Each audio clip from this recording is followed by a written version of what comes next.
Hi, it's Maxima. If you're new here, welcome.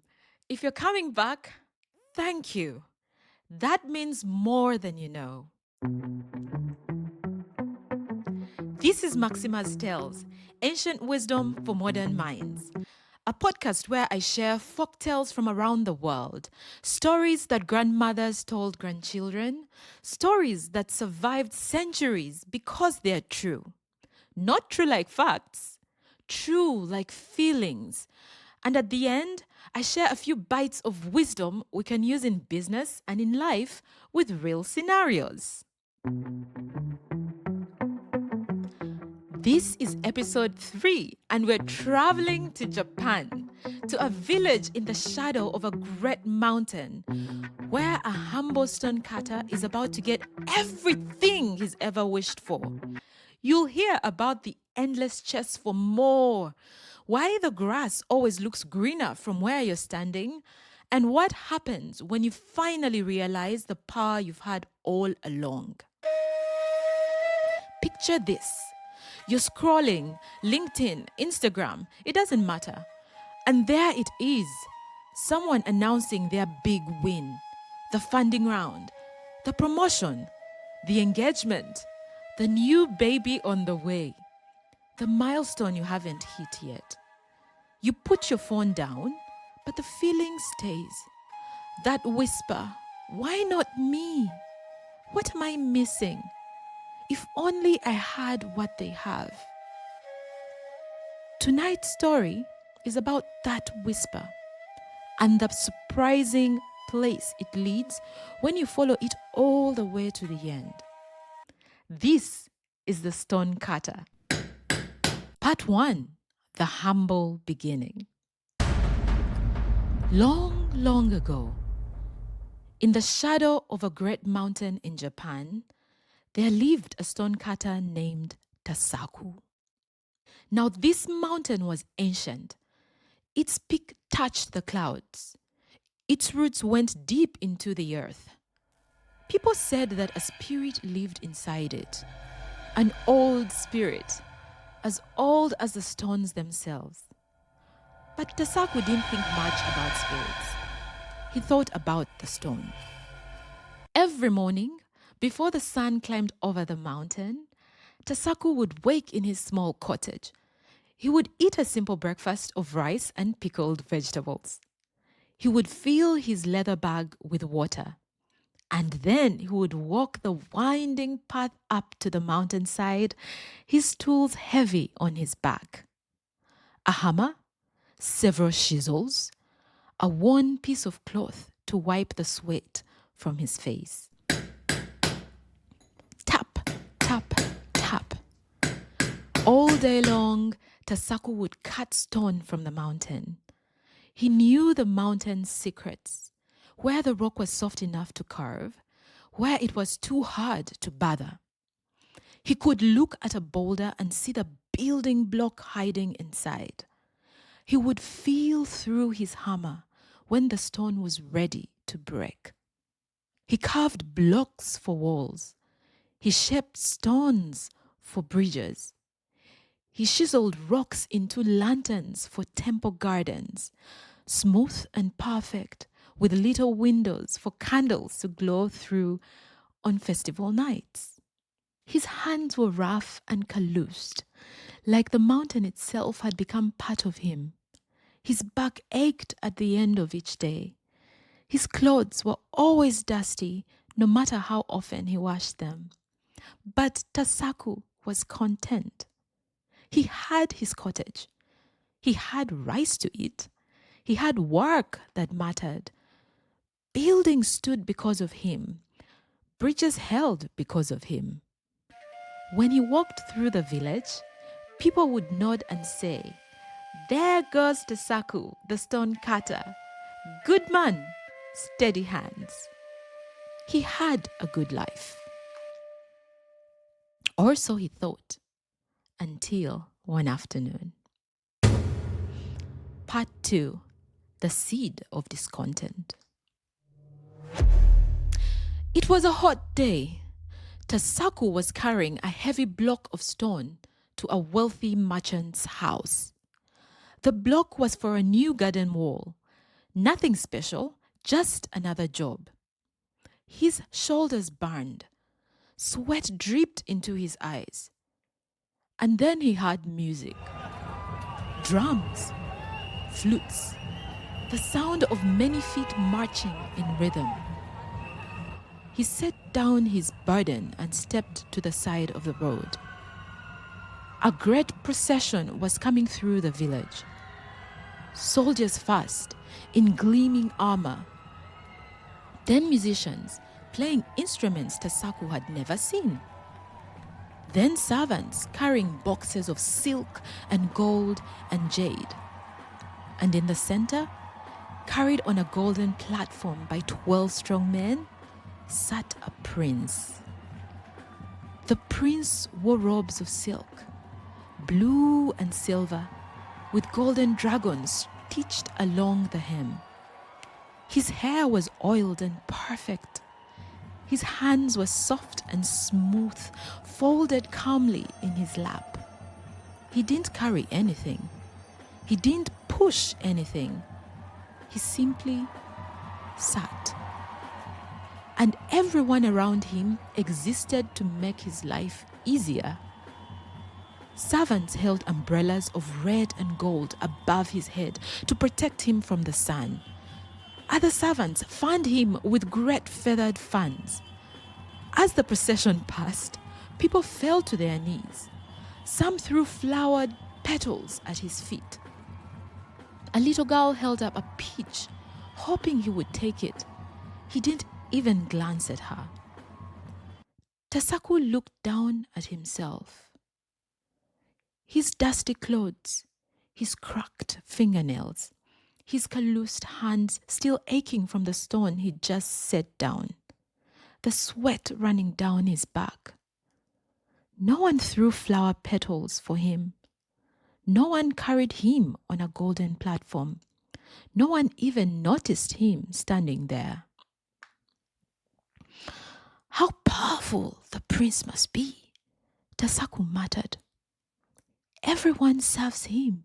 No one tells him what to do. He never lifts a finger. He never sweats.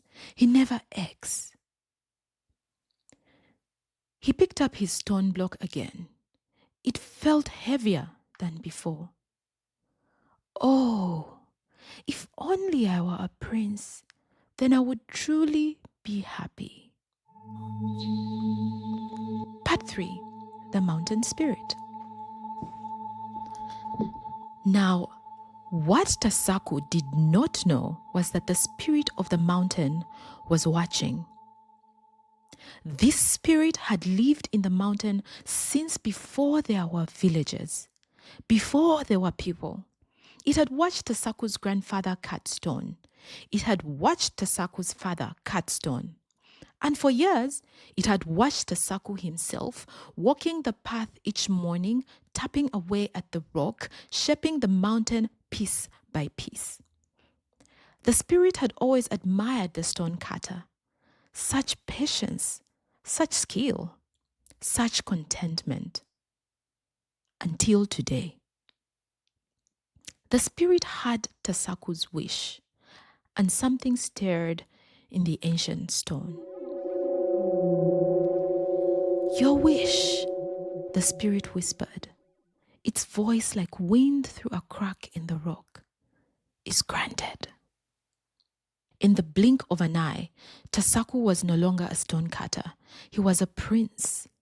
He looked down at his hands, soft, smooth, no calluses, no cracks, no stone dust under his nails.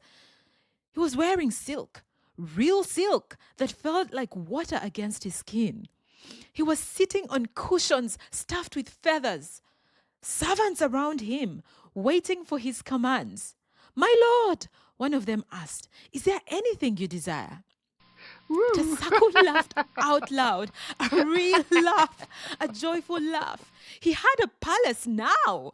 100 rooms, a garden with golden fish swimming in marble ponds, musicians to play for him whatever music he wanted.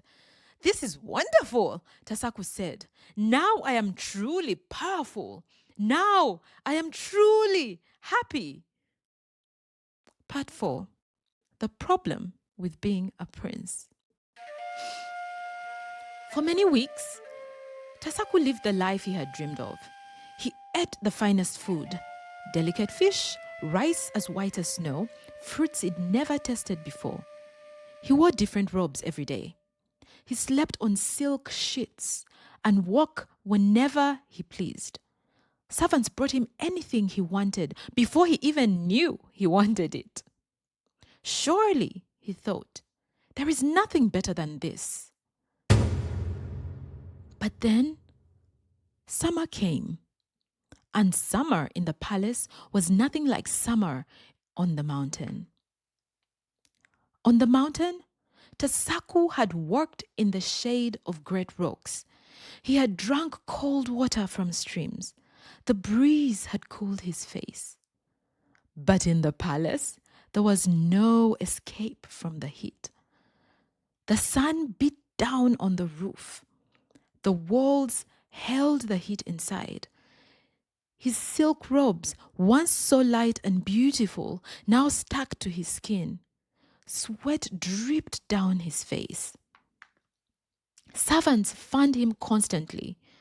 They brought him cold drinks and wet clothes. But nothing helped. The sun just kept blazing. "This heat is unbearable," Tasaku complained, slumping on his throne. "I am a prince. I have servants. I have gold. But I cannot escape the sun." He stared up at the sky, at the blazing ball of fire that seemed to laugh at him. "The sun," he said slowly, "the sun must be more powerful than any prince. It does whatever it wants. No one can tell it to stop shining. No one can command it to be cool." A familiar bitterness crept into his heart. "Oh, if only I were the sun, then I would truly be powerful." And the mountain spirit whispered, "Your wish is granted." Part 5. Becoming the sun. Tasaku became the sun. And oh, the power! He blazed across the sky, golden and magnificent. He could see the whole world spread out below him. Oceans and mountains and forests and cities. Everything touched by his light. With his rays, he made flowers bloom. He made crops grow. Farmers looked up at him with grateful faces, thanking him for the harvest. And when he was angry, when he blazed too hot, rivers dried up, fields turned brown.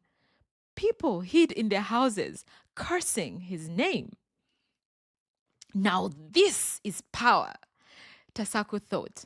"I am the sun of all light. Nothing can stop me. Nothing can block me." But then a cloud drifted across the sky. A big cloud, gray and thick and lazy.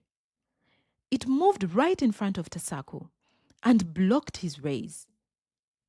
He pushed, he burned, he blazed with all his might. The cloud just sat there, cool, calm, completely unbothered. Below, on earth, the people sighed with relief. "Thank goodness for the cloud," they said. "It saved us from the burning sun." Tasaku couldn't believe it. "How dare this cloud block me?" he fumed. "I am the sun. But this cloud is stronger than me." The old bitterness returned. "Oh, if only I were a cloud, then I would be truly powerful." And the mountain spirit whispered, "Your wish is granted." Part 6, Becoming the Cloud. Now Tasaku was a cloud. He floated across the sky, soft and free. He could go anywhere he wanted. He could block the sun whenever he pleased. When the sun tried to burn through him, he just gathered himself thicker, denser, darker. And he could do more than block. He could rain. When he gathered all his strength, he could pour water on the earth in sheets. He could flood rivers. He could turn roads into mud. He could send lightning crackling through the sky. Crack! And shake the earth with thunder so loud that children hid under their beds. Now I am powerful, Tasaku laughed, his laughter rumbling like distant thunder. The sun fears me. The earth bows to me. But then the wind began to blow. At first, just a gentle breeze. Tasaku barely noticed. But then it grew stronger and stronger still. Tasaku tried to stay in one place, but the wind pushed him across the sky. He tried to gather more rain, but the wind scattered his droplets in every direction. He tried to throw lightning, but the wind blew his thunder away before anyone could hear it. He had no control, none at all. "This wind," Tasaku cried. His voice stretched thin across the sky. "This wind is stronger than me. It pushes me whenever it wants. I cannot fight it." And so, of course, the familiar thought came. "Oh, if only I were the wind, then I would truly be powerful." And the mountain spirit whispered, "Your wish is granted." Tasaku became the wind. And he was wild. He howled across the earth. He screamed through mountain passes. He whispered across oceans, whipping waves into white-capped fury. He knocked down trees. Crack! He tore roofs from houses. Whoosh! He scattered leaves and hats and everything that wasn't nailed down. Clouds, he pushed them whenever he wanted. The sun, he blew dust into its face. People, they bent before him, clutching their clothes, running for shelter. "Nothing can stop me now," Tasaku roared. "I am the wind. I am unstoppable. I am..." He stopped. Because there, in front of him, was a mountain. The mountain. The same mountain where he had once cut stone, in what felt like another lifetime. Tasaku blew against it with all his might. He howled, he screamed, he threw himself at the ancient rock again and again. The mountain did not move. Not 1 inch, not one pebble. Tasaku fell back, gasping. "This mountain," he whispered, "is stronger than me. It has stood here for 10,000 years. It will stand here for 10,000 more. The sun cannot melt it. The clouds cannot wash it away. And I cannot move it." He looked up at the peak, disappearing into the clouds. "Oh, if only I were the mountain, then I would truly be powerful."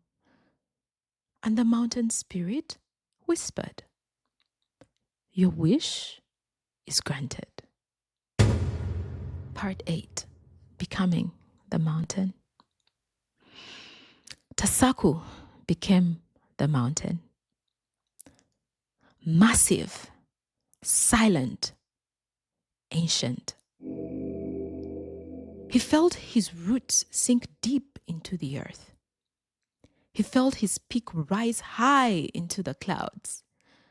He felt the weight of edges pressing down on him, and he did not bend. The sun beat down on him. He did not feel it. Clouds covered his summit. He did not care.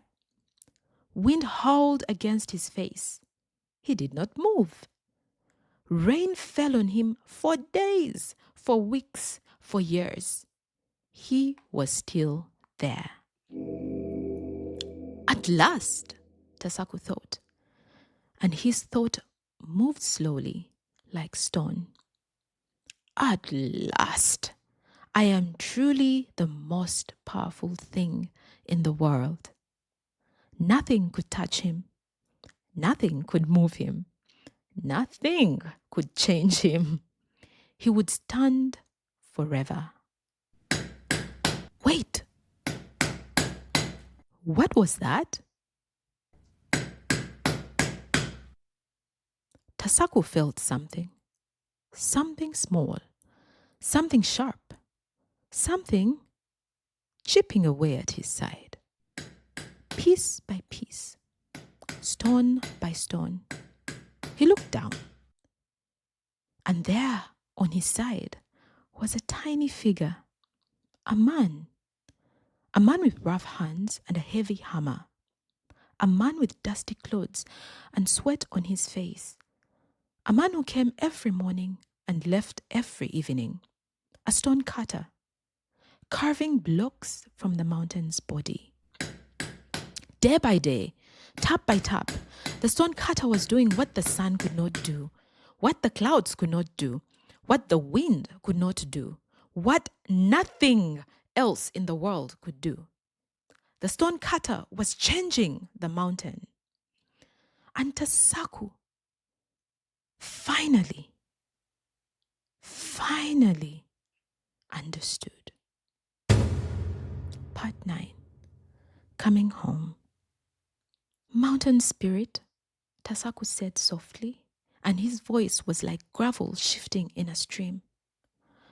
I think I understand now.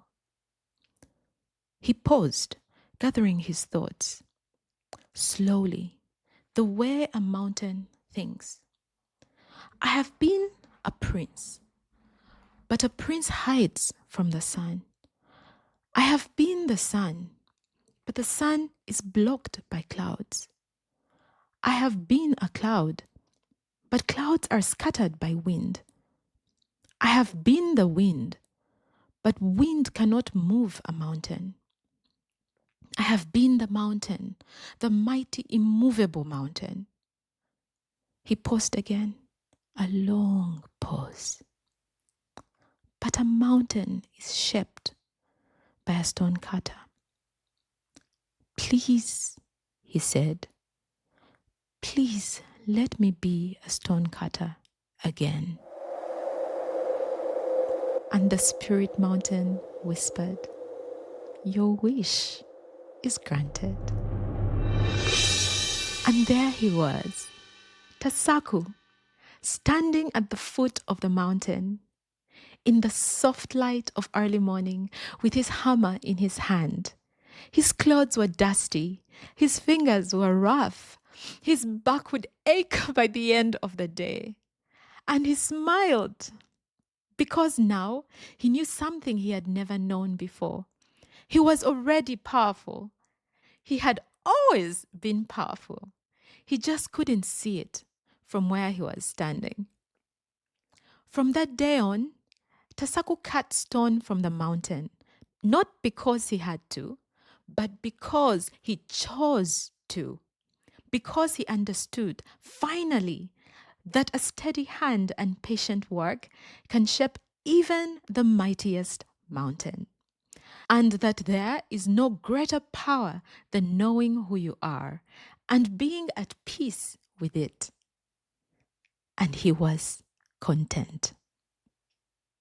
You know, I think about Tasaku a lot, especially when I'm scrolling LinkedIn and seeing another founder announce their massive raise. Or when I'm at a conference watching someone else on stage. On the stage I wish I was standing on.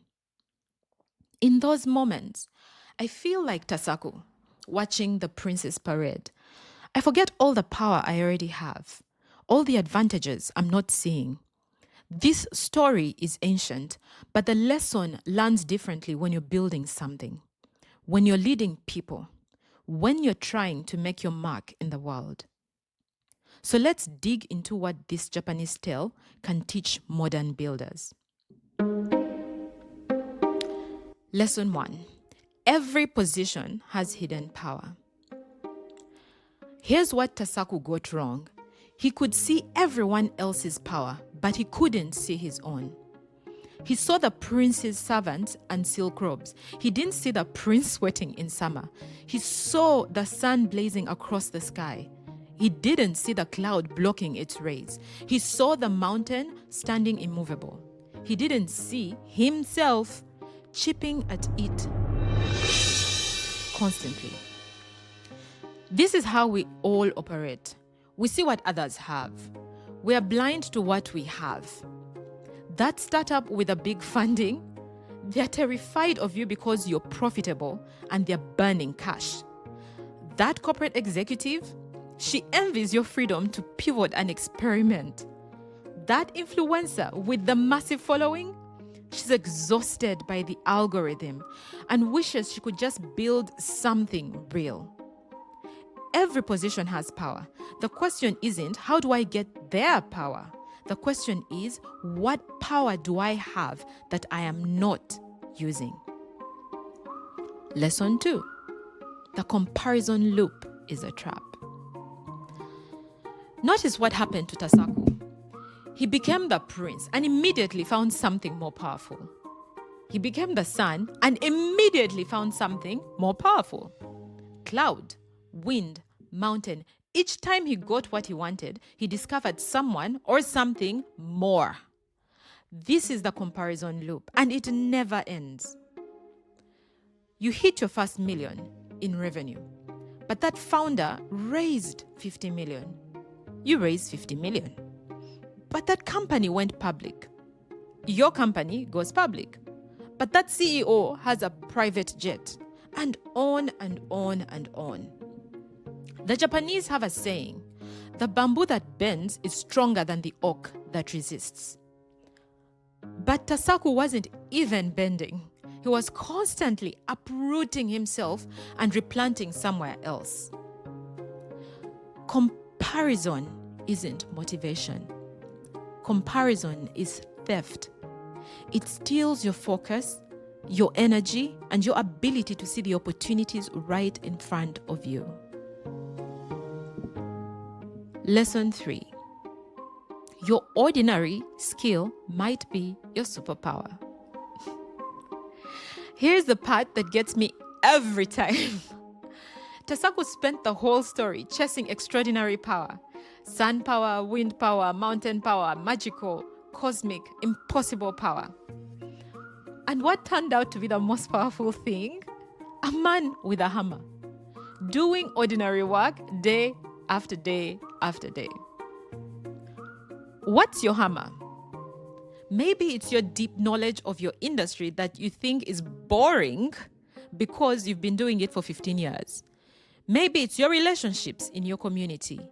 Maybe it's your ability to explain complex things simply. Maybe it's just showing up consistently when everyone else gets distracted. Sarah Blakely started Spanx by cold calling hosiery factories. Not glamorous, not magical, just persistent calling with a clear vision. That ordinary hustle built a billion-dollar brand. The Stonecutter's power wasn't magic.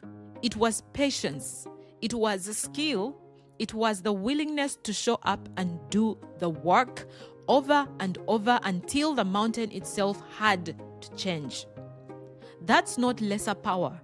That is the most power. Because it's sustainable. It is yours and no one can take it away. So how do we actually use this?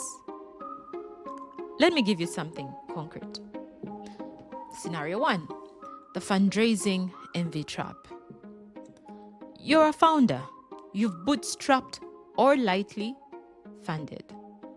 You see competitors raising massive rounds. You start to feel small, irrelevant, like you're falling behind. Tasaku thinking, I need to be like them to matter. Here's the Stonecutter's thinking. What can I do with my constraints that they can't do with their cash? The thing is, you can move faster because you don't need board approval. You can focus on profitability while they are focused on growth at all costs. You can build deep customer relationships while they're chasing scale. Your limitation is your leverage. Find it. Scenario 2, the career comparison spiral. You're mid-career. Your college roommate just made partner. Your LinkedIn is full of people announcing promotions you don't have. You start to question your path. Here's the Tasaku thinking. I picked the wrong career. I should have gone into tech, finance, anything but this. Here's the Stonecutter's thinking. What have I built with my 20 years of steady work? Expertise, relationships, a reputation, depth in your field that no one can shortcut. The question isn't whether your career looks impressive. It's whether you're wielding your hammer. Scenario 3, the content creator comparison. You're building a personal brand. You have 500 followers. That person has 500,000. You feel like giving up. Here's the Tasaku thinking. What's the point? I'll never catch up. But here's the Stonecutter thinking. Those 500 people actually read what I write. They respond. They share with friends. That influencer with 500,000 followers can't even read her DMs. Small can be intimate. Small can be engaged. Small can be the foundation of something real. In every scenario, the shift is the same. Stop looking at what others have. Start looking at what you can do with what you have. This week, I have a challenge for you. I want you to identify one thing you have that you've been dismissing. One skill, one relationship, one piece of knowledge. Something you think is too ordinary to matter. And I want you to ask yourself, what could I build if I took this seriously? What mountains could I shape if I just kept tapping? You don't need to be the sun. You don't need to be the wind. You don't need to become the mountain. You need to pick your hammer. Next week on Maxima's Tales, we're traveling to Ethiopia for the lion's whisker, a story about the most important kind of patience. It's for everyone who's ever tried to rush trust and watched it backfire.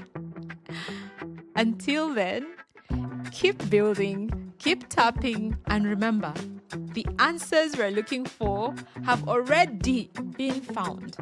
We just have to listen to the stories.